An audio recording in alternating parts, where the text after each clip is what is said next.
I'm really excited for this video. It's been highly requested. My son is sitting on the floor right in front of me, so I'm sorry if he interrupts this video at any point in time. I first heard of a birth plan when one of my best friends talked a little bit about her own birth plan, and then she calls me as soon as she finds out that I am pregnant, and her first words to me are, "So what is your birth plan gonna look like?" Obviously she was kidding because I hadn't even thought about that, but she did give me a lot of food for thought. When she explained what a birth plan was, I was really excited to learn that I could potentially, stir my delivery in a certain direction. Of course, you guys know that a lot of the things that happen when we're gonna go into labor or in life in general are beyond our control. There are some things that we cannot control. However, I do believe that a birth plan is important in the same way that we set goals and we want to see a certain outcome. It's always good to write down your goals and to sort of begin to visualize what it is that you want.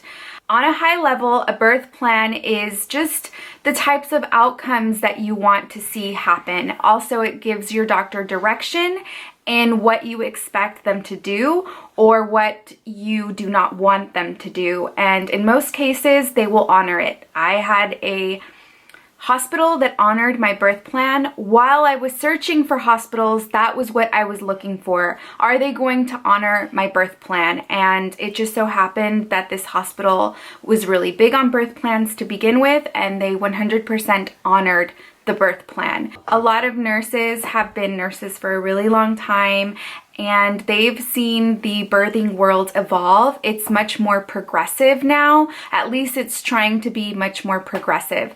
And when I say progressive, I really mean it's just going back to originally what birth was supposed to be before the medical industry got involved. So back when there were midwives that delivered. As a matter of fact, I had a midwife deliver my son.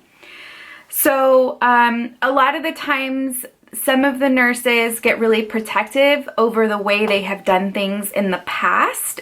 It's their experience, it's what they know, it's what they believe that should be done.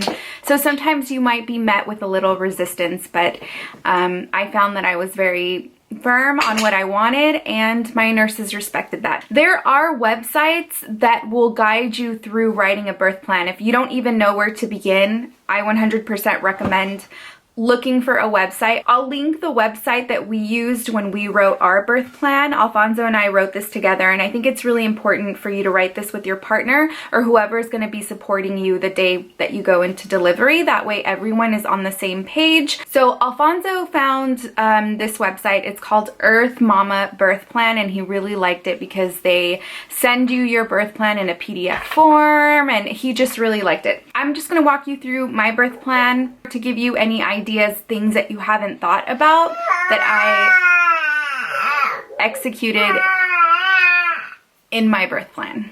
There's a template, so don't worry about having to figure out what you need to fill out. It's kind of like a questionnaire is the way it's sort of set up. The environment that I wanted was upon arrival at the hospital, I prefer my partner to be with me at all times. There was a time where they did want to separate us, and that was when they put the epidural inside of me.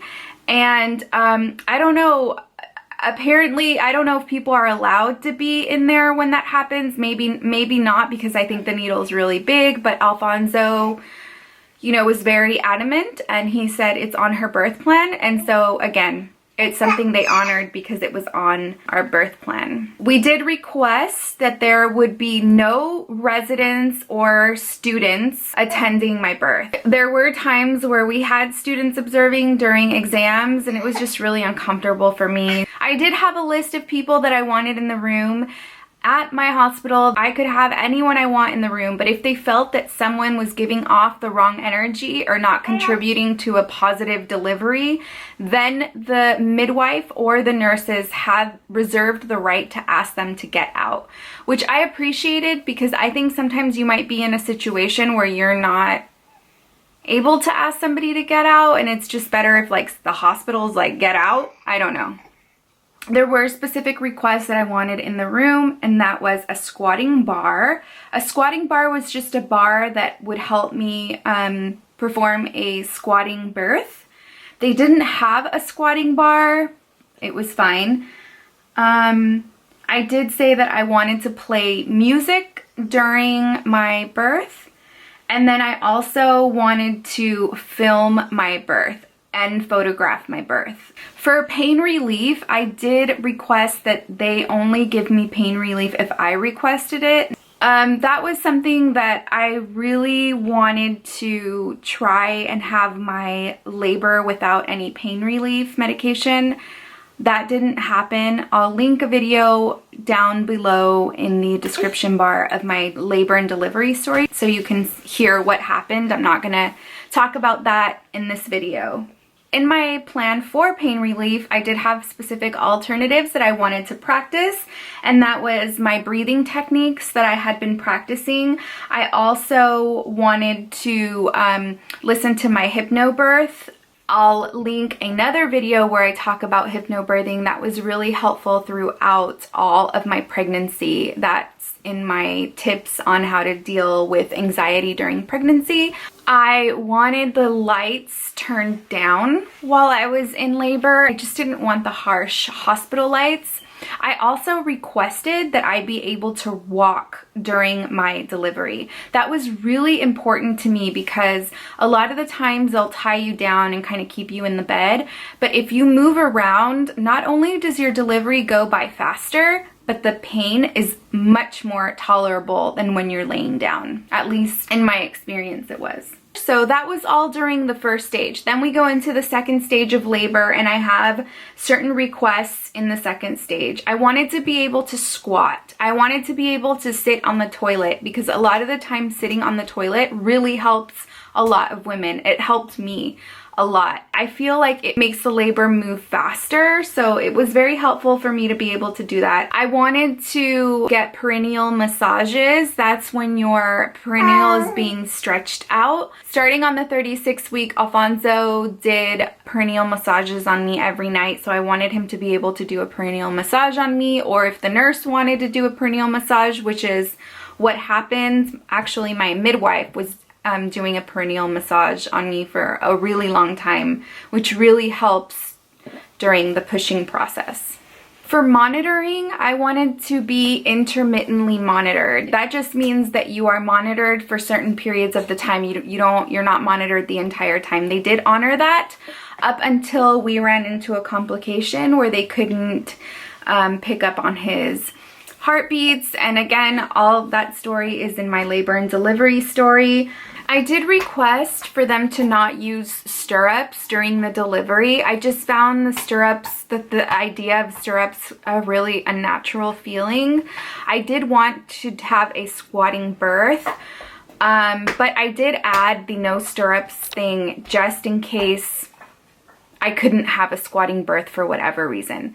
That was the case. I couldn't have a squatting birth. So I did have mostly all of my delivery on my side, and that was really comfortable for me. We never used stirrups. There was always a nurse. I think Alfonso had my other leg, a nurse had another leg, so there were never stirrups, and I preferred that feeling. There was something so grounding about human beings holding my legs. I loved that. I didn't want to feel something metal and cold, and that's not the experience that I wanted. The actual delivery itself, I really wanted to catch the baby and help pull him out. Unfortunately, I wasn't able to do that because Benicio had the cord wrapped around his neck, and he really just flew out. I mean, he was out and he flew, so I wasn't able to do that. But that was something that I really wanted to do, so that was in my birth plan. I did want to be told when to push. You can request to not be told when to push. That's all of this really is completely up to you. This was my personal preference. I did want some guidance, although I do have to say that once I got the hang of it and I understood when I needed to push, then I was kind of doing it on my own. One of my biggest requests was skin to skin immediately, and I was granted skin to skin immediately. I think it's very powerful. Obviously, there's tons of research on skin to skin. I do have a video on that, letting you know my experience and why I love skin to skin to this day. 7 months old to this day, why I love skin to skin so much. So that was really important for me. I did request for my baby not to be removed until he successfully breastfed. I made a special request that they delay all of the procedures that needed to be done on him, that they delay it as further back as possible. I think by law, it's like after 2 hours or something, then they have to move on with the procedures, like putting the ointment on the eyes and all of those other things, the weighing and all of that stuff. It was really important for his transition experience out of the womb and into this world to be as smooth and as comfortable as possible. I just kept trying to put myself in his position, and I can only imagine what it must be like to be pulled out of the womb, taken away from your mother, and placed in a bin. The third stage of labor is considered what happens after that. So it was really important for me to not have the umbilical cord cut off right away. I wanted the umbilical cord to stop pulsating before it was cut off. The baby was receiving blood and nutrients from my placenta, and that was very important for him to receive all of the nutrients to the very last second. It was very, very important. There are so many reasons why this is an important request, and it's a very simple request that a lot of hospitals will absolutely honor, but it's also one of those things that hospitals just want to get things done right away, and they'll clamp it right away. Definitely do your research so you can see all of the benefits that a delayed cord clamping will give you and the baby. In the birth plan, Alfonso was to cut the umbilical cord, which is pretty standard, but we put it in there anyway. And then also, of course, in my birth plan, I did have special care instructions for my placenta. So they were instructed to give me my placenta because that was something that I was going to be taking with me. I do have a video on eating my placenta that I'll link in the description bar below as well. So then we had a list of newborn procedures. Some of these were repeated. If the baby has any problems, we did request that the dad be with him at every point in time, never to be separated from him. Of course, in the event that I wasn't able to be there as well, we wanted him to be part of whatever needed to take place. And then, of course, we also discussed that we reiterated that we wanted all the newborn procedures to be pushed as far out as possible. After newborn procedures were done, then we requested immediate skin to skin with his dad. That was something that was also really important. Skin to skin with dad is different from skin to skin with mom because it does produce different types of hormones. I'm not going to go into the details of why I chose everything, but it is something different than what a mom can provide. They're different types of hormones. It's more of like a safety hormone that is produced. We did request that our nurses not give our baby his first bath. We wanted to give our baby his first bath, and we wanted to use specific non-toxic products, not necessarily what the hospital had in hand. It was extremely important for us to bathe our son for the first time. Again, I just didn't really want strangers handling him more than what they needed to handle. Myself and Alfonso wanted to be able to handle him as much as possible. And one of the nurses got really emotional because she, during the entire time she was a nurse, she'd never experienced anyone wanting to bathe their baby. I thought that was really sweet, that it made her emotional. I also think that we don't know. We don't know that we're allowed to bathe our babies. We don't know that we can empower ourselves to do certain things. We think that because there are nurses and doctors, they know best and they should be taking care of things, but that's not the case. Nobody knows better than mom and dad. Instinctively, nobody knows better than mom and dad. Obviously, I'm not ignorant to medical emergencies or situations. That's why you have professionals, you know. So yeah, I just think it's really important to empower ourselves, which is why we're making this video today.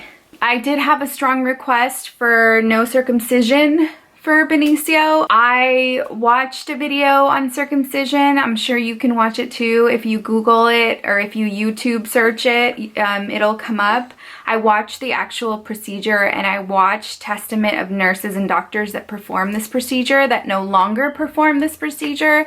And I mean, I respect religious views and, you know, personal preference, but for us personally, after watching that video, we made a really strong decision and decided that we did not want that for our son.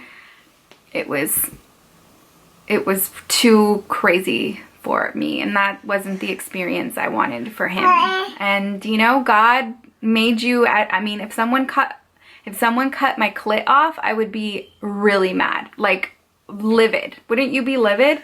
People do that around the world, by the way. Women get their clits cut off. Anyway, okay.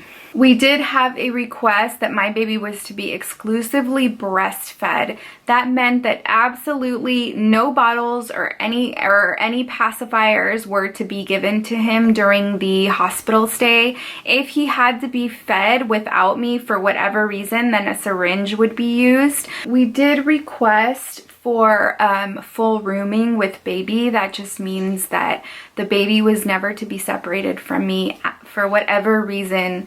Luckily, our hospital did align with our beliefs as well. So that meant that Benicio never, ever, ever left my side. I just wanted to be as close as possible to him. Of course, everything on this birth plan is with the exception of emergencies. And then at the bottom of my birth plan, it just had additional notes.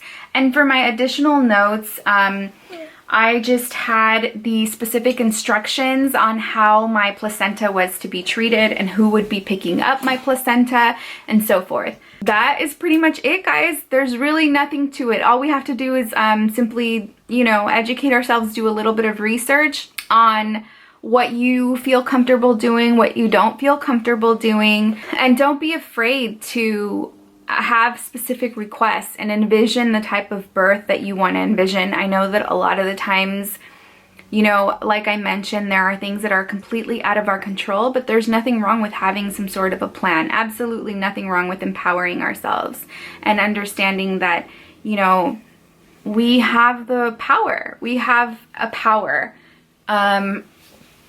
to have the type of delivery that we want. Right, Benny?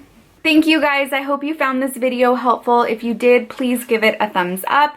If you have any questions on my birth plan, please leave the questions in the comments down below. And as I mentioned, I will link all of the videos that I reference in this video in the description bar below. Make it an amazing day, guys. Say bye over here. Like, say bye.